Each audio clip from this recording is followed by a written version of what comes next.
So good morning students, welcome to your class today. Today also we'll be doing verbs models, that is part 5, and so coming up is the recap. I'm doing a very short recap today. We have done about will, shall, should, so that's why I've given some important points to remember. I'm going to talk about the primary and models also in my recap, and today we're going to do new topics, new points, new models I will touch upon, like could, must, ought to, oughtn't to, yes, have to, haven't to. So these are the things that I'll cover today. So please have a look at the video. At the end, I will be sending you a picture of your homework. Okay, so that's all. Please listen to it carefully. You will understand some things. If you have doubts, let me know. Okay. Okay. Please continue looking at the videos, please. So today we will do verbs models. Today is part 5. There is a 5th lesson, 24/6/20. A quick recap. This page is a quick recap of what we have done. We have done about 2 auxiliaries, primary and models. Primary can stand alone, models cannot stand alone. Will is never used with the first person in the interrogative in the question sentence. Shall, when in doubt about the use of shall in sentences, use will. Whenever you are in doubt, when you have to use shall, you think that this shall is not sounding correct, not sounding right to me. When you think like that, if you're in doubt, then you can put your will. It will not be wrong. You can use will with I also. Will is used with second and third person, but then sometimes you can use it with I and we. Should often implies a mild suggestion or advice. You should go to the doctor. So you're giving a suggestion or you're giving an advice. So should is used. Often implies a mild suggestion or advice. Okay, this is the recap of what we have done. Today's topic is could, positive, could not, or short form couldn't is negative. Now uses of could. Where all can you use could? First one is to express ability, capacity in the past. It's quite similar to uses of can, because could is the past tense of can, so it is quite similar to can. Now first one, to express ability or capacity in the past. So how will you write this?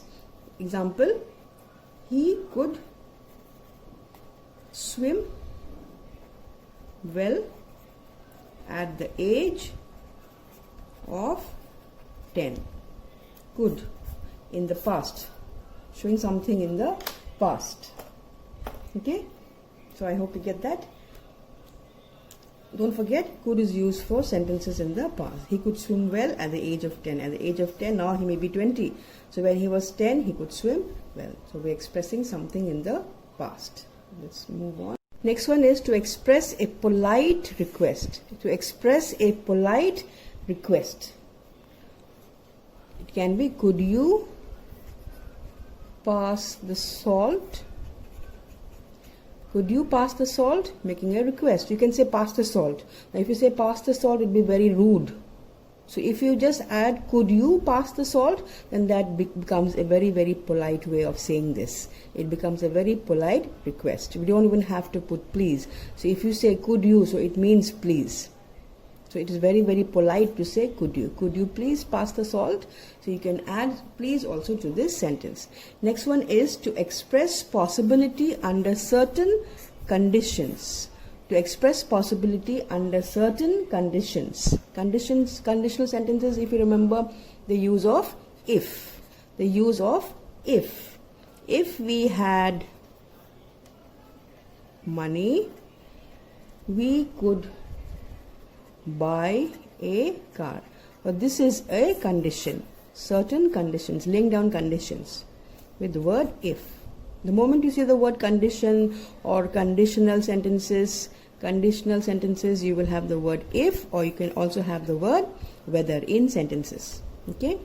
Next one. Next, move to the next model, that is must, positive, and negative is must not. Short form is mustn't, negative. Uses of must. Now where all can we use must? The first one is to express obligation or duty. To express obligation or duty. For example, you must pay by the 10th of this month. You're expressing a duty or obligation. You are obliged, you must pay it. It's like saying that it's compulsory. Okay. Next one, to express necessity, compulsion or prohibition. To express necessity, when something is necessary or when something is compulsory. Compulsion comes from the word compulsory. Or prohibition, no. Prohibition means no. Okay. So necessity, I must go now. It's compulsory. I must go now. You can also say you mustn't wear jeans to school. You mustn't wear jeans to school. This becomes a prohibition. Mustn't becomes a prohibition. This is a prohibition. And like we say, entry is prohibited, not allowed. So when we talk about prohibition, we have to use the negative form, mustn't or must not. You must not wear jeans to school will be correct, or you can say you mustn't wear jeans to school. That also will be correct.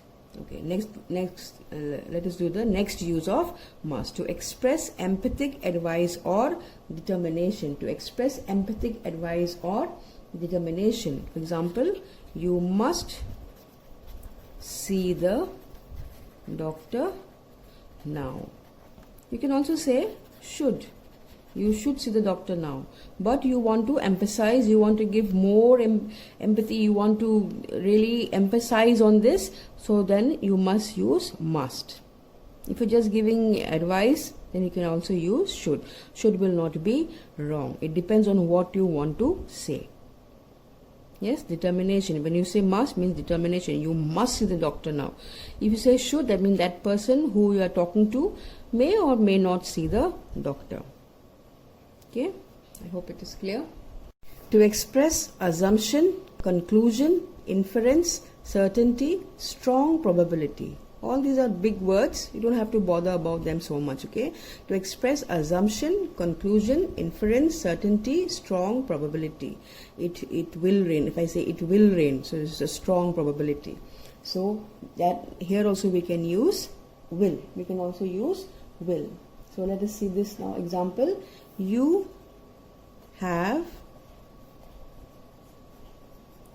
worked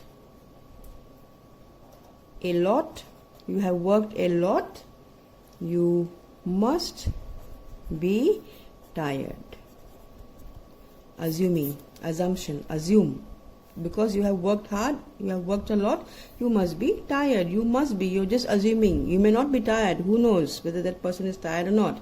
So you're just assuming that he's tired because he has worked a lot. Okay.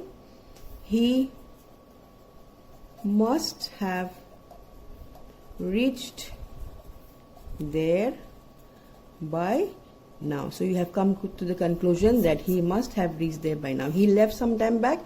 He must have reached there by now. So you're making a conclusion. Coming to the next model, have to or don't have to. Present tense, a positive is have to and negative is don't have to or haven't to. Uses of have to and don't have to in the sense of must. It is quite just same like the use of must. Okay. In the sense of must means it is quite similar to the word must as a model. Let's see. For example, sorry, I have to go now. I have to go now. Okay. For this, now we can also say I must. Instead of have, I can also say must. So in the sense of must. Sorry, I must go now, or sorry, I have to go now. If you're going to use must, so I must go now. But if you're going to use have to, then you have to say sorry, I have to go now. You have to use the word to as well. Okay. Now coming to the next one. To give advice or to recommend something. To give advice or to recommend. Recommend means what? To give advice. Or to say something, to recommend something. Oh, this restaurant is very good. That restaurant is not good. So you're recommending the restaurant or the hotel. You simply have to have a break. You're recommending, you're giving advice. You simply have to have a break. You're giving advice, or you're recommending something. You're giving some kind of an advice. You simply have to have a break because you have been working since morning. That is the use of have to.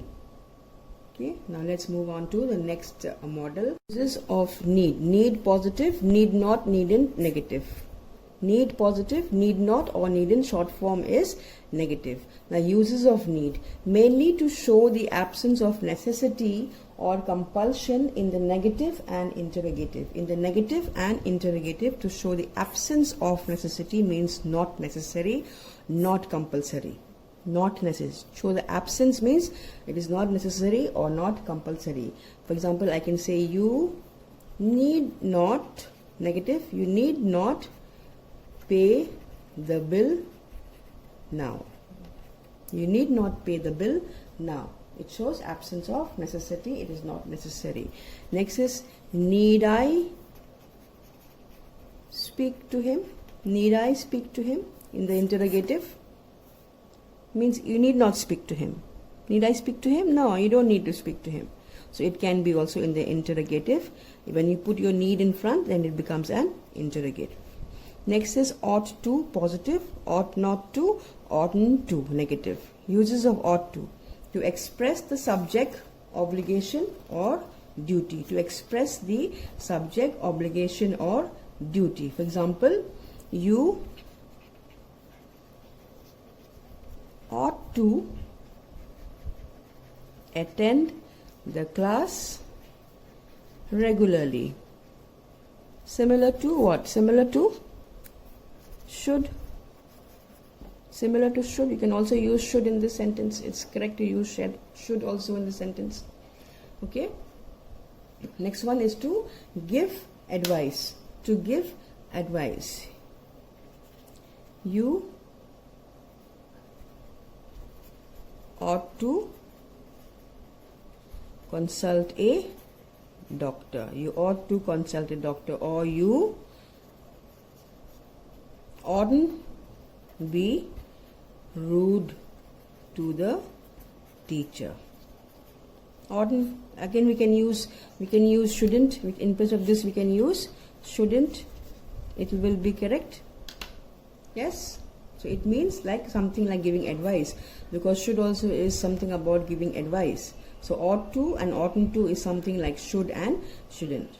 Ought to is like must but less forceful. It is like must, or it is like should. It is more like should, less forceful.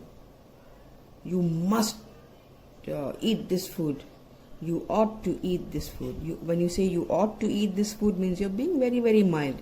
But when you say you must eat this food, that means you're becoming very, very compulsive. You're making it compulsory for that person to eat that food when you use the word must. So ought to and shouldn't is a very mild form of must. Must is very forceful. Ought to, oughtn't to, should and shouldn't are very, very mild. Mild means not so rough, is not so rude. When you say must, it becomes something like becoming quite rude. Okay. So this much is your work for today. I am going to give you some homework as well. Okay. I'll send you a picture of the homework. Okay. So take care everyone. Bye bye.